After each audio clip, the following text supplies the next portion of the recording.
Emanuela Orlandi, born the 14th of January 1968, was a citizen of Vatican City who mysteriously disappeared on the 22nd of June 1983.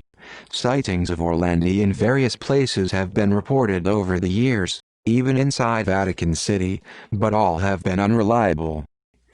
Disappearance. Emanuela was the fourth of 5 children of Ercole and Maria Orlandi, née Paesano. Her father was an employee of the Vatican Bank according to some reports, or an employee of the papal household according to others. In any event, the family lived inside Vatican City and the children had the free run of the Vatican Gardens, according to Pietro Orlandi, Emanuela's older brother. Orlandi was in her second year at a Liceo Scientifico, high school in Rome. Although the school year had concluded, she continued to take flute lessons 3 times per week at the Tommaso Ludovico de Victoria School, connected with the Pontifical Institute of Sacred Music. She was also part of the choir of the Church of Sant'Anna dei Palafrenieri in the Vatican. Orlandi usually traveled by bus to the music school. She would get off the bus after a few stops and then walk 180 to 210 meters, 590 to 690 feet. On Wednesday, the 22nd of June 1983, Orlandi was late to class. She had asked Pietro to ride on the bus to the class, but he had other commitments. "I've gone over it so many times, telling myself if only I had accompanied her maybe it wouldn't have happened," he recalled decades later. Later that day, Emanuela called home, speaking to one of her sisters. Since then, there has been no trace of the teenager, and Italian investigators have been unable to reach a conclusion about what happened to her. She had explained her tardiness in a telephone conversation with her sister, stating that she said she had received a job offer from a representative of Avon Cosmetics. Her sister suggested she talk it over with their parents before making any decisions. According to some reports, Orlandi allegedly met with the Avon representative shortly before her music lesson. At the end of the lesson, Orlandi spoke of the job offer with a girlfriend, who then left the girl at a bus stop in the company of another girl. Orlandi was allegedly last seen getting into a large, dark-colored BMW. Chronology. At 15:00 on Thursday, the 23rd of June, Orlandi's parents called the director of the music school to ask if any of their daughter's classmates had information. The police had suggested waiting because, perhaps the girl was with friends. She was officially declared a missing person that day.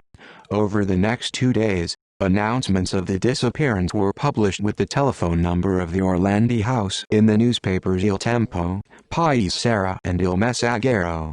At 18:00 on Saturday, the 25th of June, a phone call was received from a youth who claimed to be a 16-year-old boy named Pierluigi. He reported that he and his fiancée had met the missing girl in Piazza Navona that afternoon. The young man mentioned Orlandi's flute, her hair, and the glasses that the girl did not like to wear, along with other details that fit the missing girl. According to Pierluigi, Orlandi had just had a haircut and had introduced herself as Barbarella. He claimed she stated that she had just run away from home and was selling Avon products. On the 28th of June, a man calling himself Mario called the family and claimed to own a bar near Ponte Vittorio, between the Vatican and the music school. The man said that a girl called Barbara, a new customer, had confided to him about being a fugitive from home but said that she would return home for her sister's wedding. On the 30th of June, Rome was plastered with 3,000 posters displaying Orlandi's photograph. On Sunday, the 3rd of July, Pope John Paul II, during the Angelus, appealed to those responsible for Orlandi's disappearance, making the hypothesis of kidnapping official for the first time. 2 days later, the Orlandi family received the first of a number of anonymous phone calls. Emanuela was supposedly the prisoner of a terrorist group demanding the release of Mehmet Ali Agca, the Turkish man who shot the Pope in May 1981. No other information was given. In the following days, other calls were received, including one from a man identified as the American, due to his apparent accent, who played a recording of Orlandi's voice over the phone.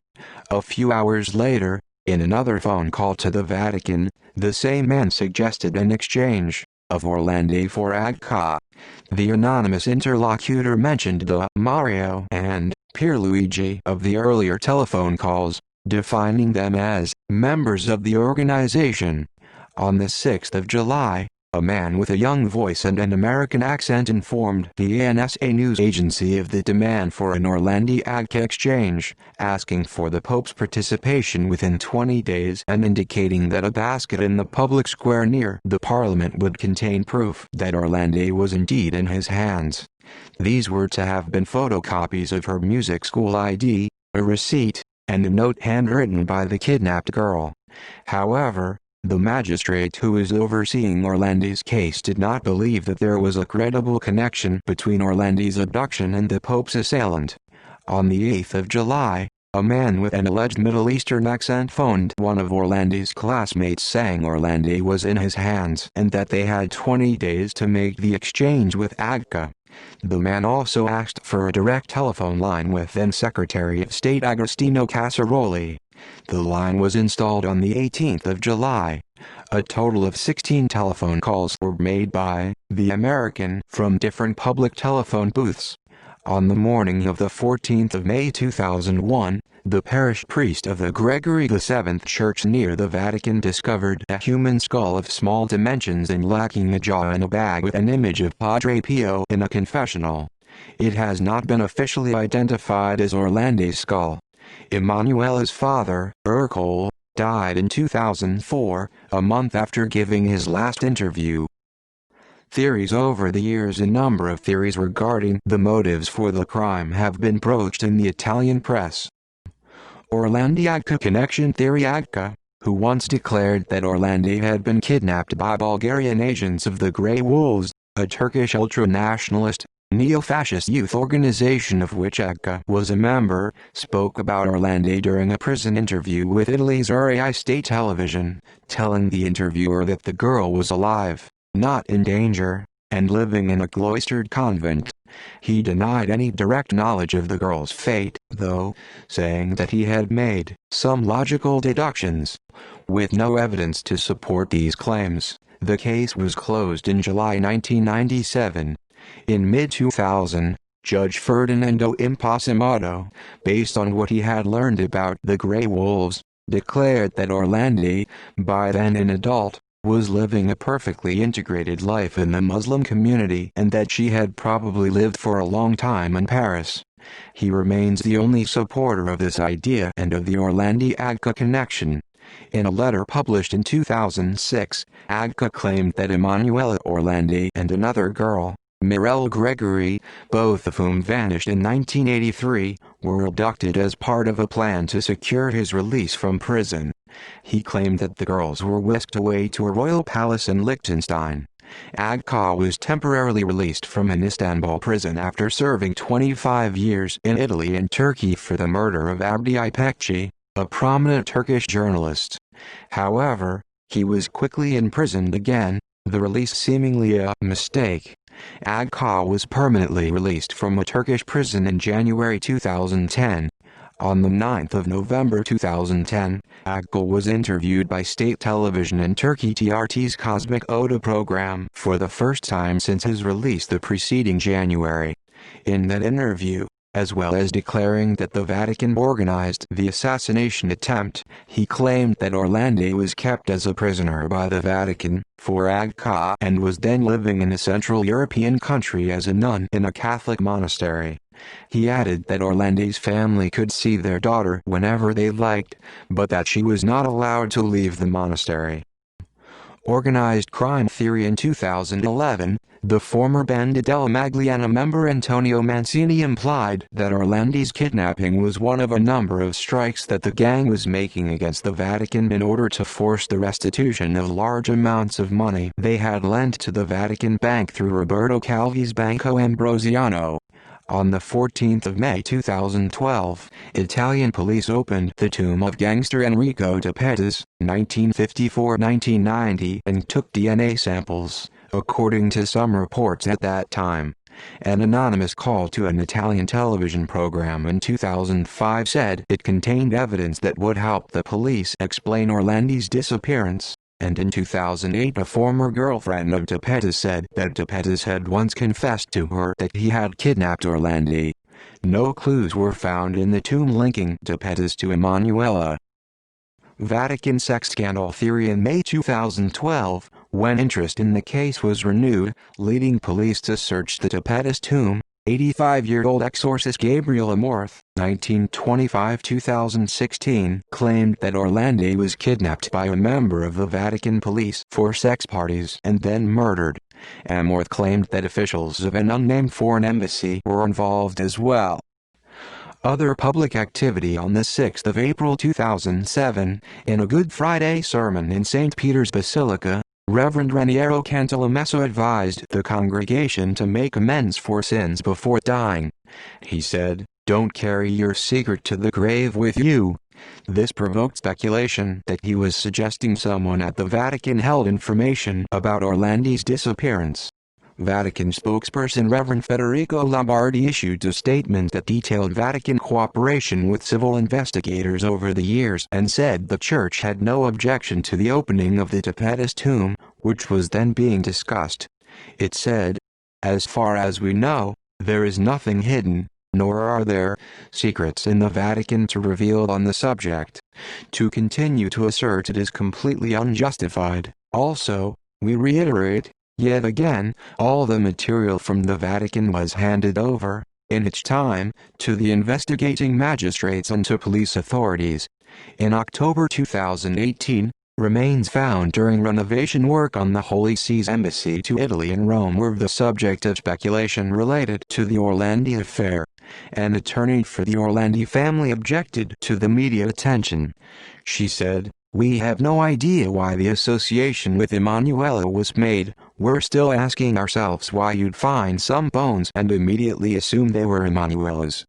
Test results released on the 1st of February 2019 showed they were the remains of a Roman man who died between 190 and 230 AD. On the 10th of July 2019, it was announced that the Vatican would be opening 2 tombs inside Vatican City, which would then be examined by forensic anthropologist Giovanni Arcuri. The tombs were the Tomb of the Angel, meant to contain the remains of Princess Sophie of Hohenlohe-Waldenburg-Bartenstein, and the adjacent one which was meant to contain the remains of Duchess Charlotte Frederica of Mecklenburg-Schwerin. The exhumations took place on the 11th of July 2019. Neither Emanuela's body nor the bodies of the 2 princesses said to be buried there were found. The Vatican is currently conducting an investigation into the whereabouts of the princesses' remains. According to a report on the 13th of July 2019, the Vatican announced that 2 sets of bones had been found near the tombs of the 2 princesses, raising speculation that one might be the remains of Orlandi. The bones were discovered as staff probed other locations to which the princess's remains may have been moved within the cemetery of the Pontifical Teutonic College. Further inspection of the site revealed 2 ossuaries placed beneath the floor of an area inside the college, closed by a trapdoor. Reports by numerous news media outlets stated on the 20th of July 2019 that the tombs had actually found to be empty. According to the BBC, for example, that 1st July 2019 search only deepened the mystery as even the bones of 2 princesses thought to be there were missing. The same finding was reported by other news outlets too, including The Guardian. Thousands of human bones belonging to dozens of bodies were, however, found on the 20th of July in the underground ossuaries at the Teutonic College. Forensic investigators were to analyze the remains and were expected to use carbon-14 methods to obtain a rough estimate of their age. See also: List of people who disappeared. References. Additional sources: Sanchiarelli, Gaggia, 2006. Extra omnes. L'infinita scomparsa di Emanuela Orlandi, in Italian. Editor Zona. External links: L'ultima verità di Aliaga Vivo dei Complici in Vaticano, Italian. The latest truth from Aliaga. I had accomplices in the Vatican, English, Indie Media, Italian, Haber Vitrini, Turkish. Vatican response to charge against Marcinkus, the 24th of June 2008, Italian.